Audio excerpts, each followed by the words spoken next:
आज के दिन हम सब बड़े भाग्यशाली हैं जो अपने जीवन में से थोड़ा सा समय निकाल कर गुरु महाराज के दरबार में हाजिर नाजिर। ये समय बहुत कीमती है, इसकी कीमत को सबको आंकना परखना चाहिए। और जिसने समय की कीमत को नहीं आंका, नहीं परखा, वो उसके वास्तविक मूल्य से अछूता रह जाएगा। इसलिए जब तक इस मानव तन में विद्यमान हो तब तक जिसके देश में हो उसको जानो और मानो, उसको सुनो और समझो। अगर ये सब नहीं करोगे तो जिस देश में रहते हो उस देश का नियम कानून आप पर लागू होता है। नियम कानून के हिसाब से रहोगे तो आप अंतःकरण से सुरक्षित रहोगे। और नियम तोड़ोगे, मर्यादा भंग करोगे, कानून तोड़ोगे तो जो प्रभाव आपके अंतःकरण पर पड़ेगा उस प्रभाव से आपसे संबंध रखने वाले सब प्रभावित होंगे। जिस तरह से शरीर को चलाने के लिए भोजन की आवश्यकता होती है और भोजन भी शरीर के लिए पौष्टिक होना चाहिए। जिस तरह से शरीर को पौष्टिक भोजन की आवश्यकता होती है उसको सुदृढ़ बनाने के लिए, इसी तरह से शरीर को चलाने वाले के लिए भी पौष्टिक भोजन की आवश्यकता होती है। क्योंकि आपका शरीर आपके पास है और चल भी रहा है, लेकिन चल कैसे रहा है, कौन चला रहा है, ये बात विचार करनी होगी। हम आप समाज में रहते हैं, आपने सबने खूब देखा है कि हमारे आपके सामने जाने कितने शरीर निष्क्रिय हो गए और उन्हें इसी समाज के कर्णधारों ने जहां का तहां पहुंचा दिया। मिट्टी का मिट्टी में, पानी का पानी में, आग का आग में, हवा का हवा में, आकाश का आकाश में। जिस तरह से आपके शरीर को संसार के में लाने में इन सबका हाथ था, इसी तरह से संसार से ले जाने में भी ये लोग जो सहयोग कर सकते हैं कर देते हैं। बस यही आश्चर्य की बात है कि ये सब होते हुए सब खुली आंखों से देखते हैं और फिर भी किसी को आश्चर्य होता। कब आए, कैसे आए? आ गए तो जब तक रहे संसार में सुख दुख खूब भोगे और भोगने के बाद तन से कब निकाले गए। निकालने के बाद इस मिट्टी पानी के शरीर के साथ संसार समाज ने क्या किया और निकलने के बाद कहां चले गए, इस पर आने के बाद और जाने के बाद भी अगर विचार नहीं किया तो आप समझ लीजिए कि आपका अंतःकरण अचेतन था, अचेतन है और अचेतन ही रहेगा। जब तक अंतःकरण चेतेगा नहीं तब तक जानने वाला सोता हुआ आया, सोता हुआ रहेगा और सोता हुआ ही चला। गुरु महाराज कहते थे, बच्चा अंतःकरण के माध्यम से अपनी जीवात्मा को जगाओ। कभी गौर किया? कहते थे इसको चेताओ, अंतःकरण को चेताओ, और जो अगर नहीं चेताओगे तो ये अचेतन बना रहेगा। इसको चेताओ। अगर अंतःकरण चैतन्य हो गया तो वो समझने लगेगा कि हमें वास्तव में किस काम के लिए यहां भेजा गया है, और चेत जाएगा। तो जब चेत जाएगा तो वो चैतन्य होकर उस काम को करने लगेगा जिस काम के लिए इस संसार में इतने जामे को लेकर उतरा है। अगर चेतेगा नहीं तो उसकी समझ में ये आएगा भी नहीं कि इस शरीर को चलाने वाला कोई और आपका जीवात्मा जब तक सुषुप्त अवस्था में भी आपके पास रहता है तब तक वो इतना पवित्र, इतना ऊर्जावान, इतना सामर्थ्यवान, इतना ताकतवर, इतना पावरफुल कि वो सोते हुए में भी अपनी ऊर्जा से आपके इस शरीर को पूरी तरह से व्यवस्थित रखता है। कितनी सामर्थ्यवान होगी जीवात्मा जो सोते में भी और समस्त इंद्रिय निग्रह को व्यवस्थित रखती है। बड़ी बात, आप सोते में निष्क्रिय हो जाते हो, एकदम मुर्दे मिट्टी की माने सो रहे हो। सोते वक्त भी शरीर की कुछ क्रियाएं सक्रिय रहती। आप सो रहे हो, श्वास तो चलती रहती है। ये नहीं कि आप सो गए तो श्वासें भी सो जाती हैं, क्योंकि आपके जीवन में श्वासों की पूंजी की गिनती है कि तुमने कब तक इस संसार को भोगा, जिया, बरता। ये तो एक एक गिनती आपको पूरी करनी पड़ेगी, और जब तक ये गिनती तुम्हारे पास है, पिछले कार्यक्रम में आपको बताया, ये श्वासें नहीं, आपकी मशीन को चलाने का ईंधन है। जब तक ईंधन है तब तक ये मशीन चल रही है। और वो ईंधन कब तक है? जब तक उस ईंधन में ऊर्जा है। ईंधन में ऊर्जा किसकी है? तो ऊर्जा का स्रोत जीवात्मा है। ऊर्जा का स्रोत है जीवात्मा, और उस जीवात्मा की ऊर्जा से ये ईंधन सक्रिय रूप से आपके इस मशीन को चलाता है। कितना पावरफुल है जीवात्मा कि वो सुषुप्त अवस्था में आपके अंतर में पड़ा हुआ है, लेकिन सोते में भी चैतन्य है। अब उस सोते में भी जो चैतन्य है उसके साथ जितने लोग हैं वो भी सो रहे हैं। इधर के संसार में जाग रहा है तो अंतःकरण, आपका मन जाग रहा है, बुद्धि जाग रही है, चित्त जाग रहा है, अहंकार जाग रहा है, लेकिन जाग किधर रहा है? संसार में। वो अंतर में चेतना और जागना अलग अलग बात है। इधर जाग रहा है लेकिन उसे चेत नहीं है, अभी उसे होश नहीं है, उसे ज्ञान नहीं है। जो कुछ है वो संसार का है, और संसार का तो संसार में छूट जाना है, यहां से तो कुछ भी जाना। गुरु महाराज कहते थे कि कितना भी रात दिन हाड़ तोड़ मेहनत करो, कितनी भी करो कमाई, यहां की कमाई से एक सुई की नोक के बराबर भी वहां ले जा नहीं सकते। तो मौज हुई और कहने लगे करो कमाई दमदम। इधर की तो दमादम है, उधर की दमदम है। दमादम में जानते हो, अभी कोई आपका अपना छोटा बच्चा आपके सामने कोई ऐसी हरकत करता है जो आपको बर्दाश्त ना हो, तो आप क्या करते हो? दे दमादम। सबके साथ हो रहा है, सबके साथ हो रहा है, दे दमादम।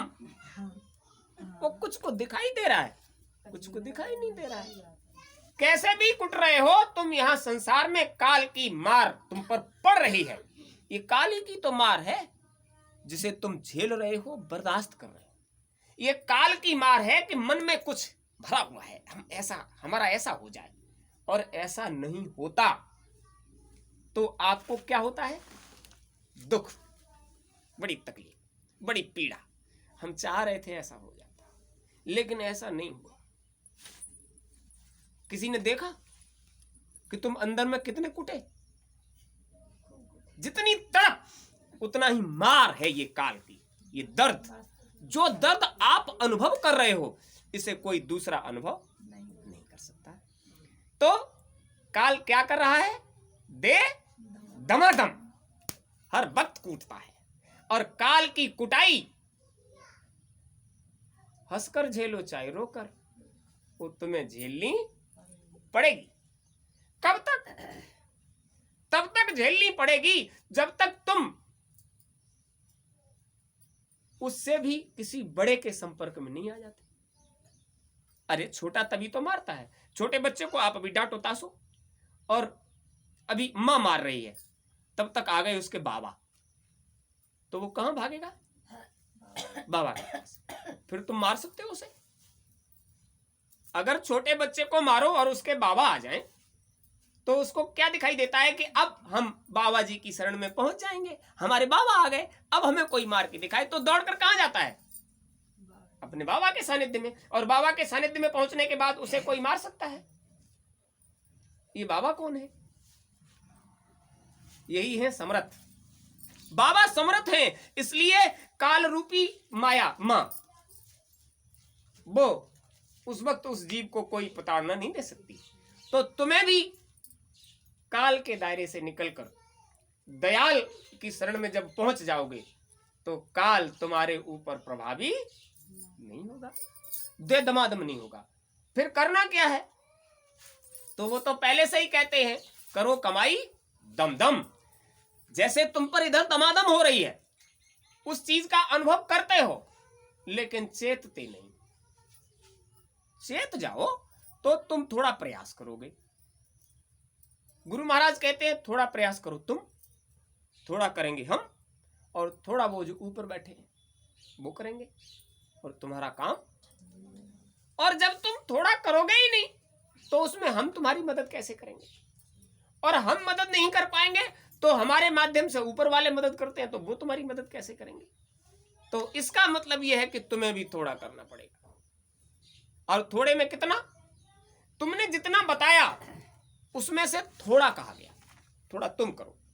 हुजूर महाराज ने मंच से बैठकर यह कहा था कि बच्चा थोड़ा तुम करो, थोड़ा हम करते हैं, और थोड़ा ऊपर वाला करेगा, तो तुम्हारा काम हो जाएगा। जब तीन जगह से सहयोग होगा, आपका भी, गुरु महाराज का भी, और गुरु महाराज ने जिन धनियों से तुम्हारा संपर्क बना दिया है उन सब का, तो काम होने में देर लगेगी?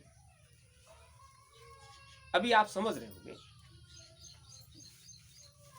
आप आश्रम पर आते हो, बहुत समय हो गया, जब से आते हो उस समय से जितनी देर आश्रम पर रहते हो उसका पूरा लाभ मिलता है। कैसे भी करो, यहां बैठकर आप श्वास भी लोगे तो गुरु महाराज के आश्रम की हवा की श्वास होगी, और वो भी तुम्हें लाभ पहुंचाएगी। यहां जो आवाज की ऊर्जा मिलती है, आपको वाणी की ऊर्जा मिलती है, ये आपके अंतःकरण की धुलाई करती है। अंतःकरण पर मैल चढ़ गया है, जाने कितने जन्मों से हम इस शरीर को, इस शरीर के बाद 84 लाख योनियों को, और उसके बाद अंतर में जाने किन किन मंडलों में कब तक पड़े रहे होंगे। उस समय से अब तक का सारा अभार है तो हमारे ही ऊपर। वो हमने किया है तो उसको लाद तो हमने ही लिया है। तो जब तक उसकी साफ सफाई नहीं हो जाती तब तक वो मैला ही तो रहेगा। अब साफ सफाई कैसे हो जाए?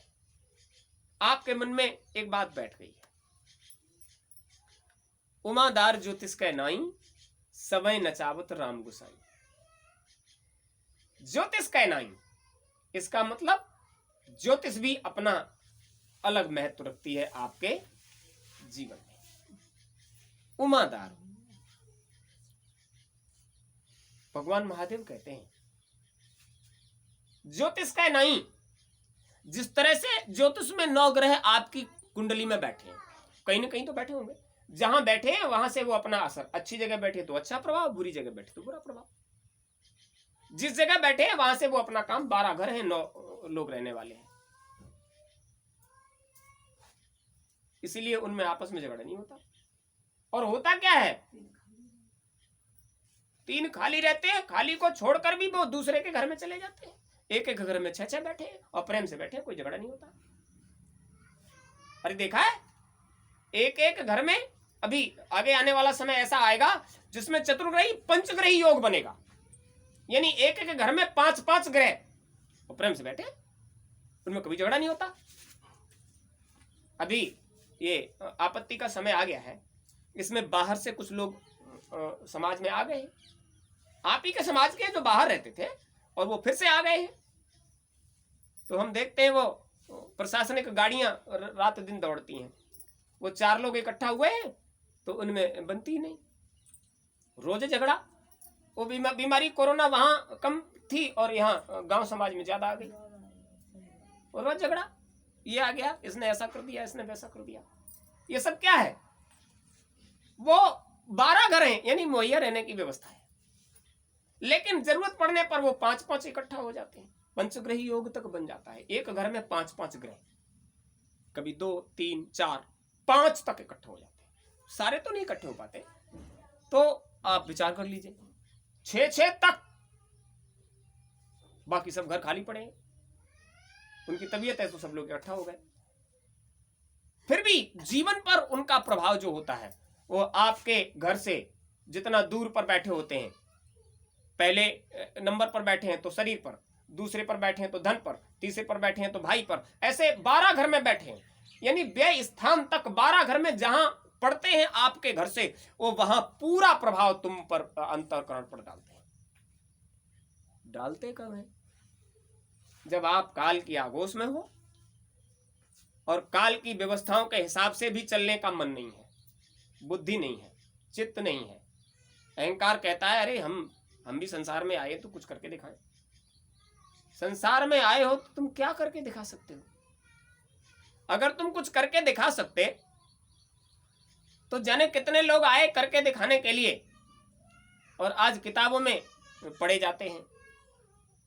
वो रावण जी महाराज आए, कंस जी महाराज आए, और जरासंध जी महाराज आए, इतने सामर्थ्यवान थे। वो बब्रावाहन जी आए, वो बर्बरीक जी आए, वो घटोत्कच जी आए, वो भीम जी आए, वो अर्जुन जी आए, वो कुंभकर्ण जी आए, वो मेघनाथ जी आए, सब आए। आज उन्हें कहां पढ़ते हो? किताबों में। इसलिए आए थे कुछ करके दिखाएंगे, किताबों में दिखा कर गए कि ये हम कर पाए, अब कहां चले गए ये भी नहीं पता। आए तो सब, लेकिन गए कहां, चले कहां गए? आज भी हैं, बहुत चिरंजीवी हैं वो लोग, आज भी हैं। सबसे बड़ी बात आप यूं समझ लीजिए, गोस्वामी जी महाराज ने रामचरितमानस में लिखा है, सो धन धन्य प्रथम गति पाई। वो धन धन्य है जिसने प्रथम गति को पाया। धन्य घरी सोई जब सत्संगा, धन्य सो विप्र जय भगति अभंगा। धन्य घरी कहते हैं आप बड़े भाग्यशाली हो, और ये समय बड़ा भाग्यशाली है कि आपने इस समय का सही उपयोग कर लिया। धन्य घरी सोई जब सत्संगा, जब जीवात्मा को जगाने चेताने की बात हो। क्यों जरूरत पड़ेगी जीवात्मा को जगाने चेताने की? जीवात्मा को जगाना चेताना तो इसीलिए पड़ेगा कि जीवात्मा किसी तरह से सत का संग कर जाए, और सत के संग के लिए जीवात्मा को जगाओगे चेताओगे नहीं तो वो साथ कैसे कर पाएगी? उसकी मदद कौन करेगा? अंतःकरण, मन करेगा, बुद्धि करेगा, चित्त करेगा, अहंकार करेगा, उसकी मदद करेगा। अब इतनों की मदद के बाद भी जीवात्मा जाग चेत कर सत्संग नहीं कर पाएगी। इतने लोग मदद कर जाएं तो जाग तो जाएगी, लेकिन सत्संग कैसे होगा, कैसे कर पाएगी? देखिए उसका रास्ता अलग है। जीवात्मा के साथ अंतःकरण जोड़ दिया गया, उसका काम इधर का है। इधर से इसे मोड़कर जीवात्मा की मदद करनी है। जब ये इधर से मुड़कर उधर जाएगा तो आप समझ लीजिए, आप दिन भर मेहनत करते हो, और शाम को जब चारपाई पर पड़ जाते हो तो कुछ समय के बाद क्या होता है, इधर की मेहनत करने वाली सारी क्रियाएं विश्राम पाने के लिए सुषुप्तावस्था में चली जाती है।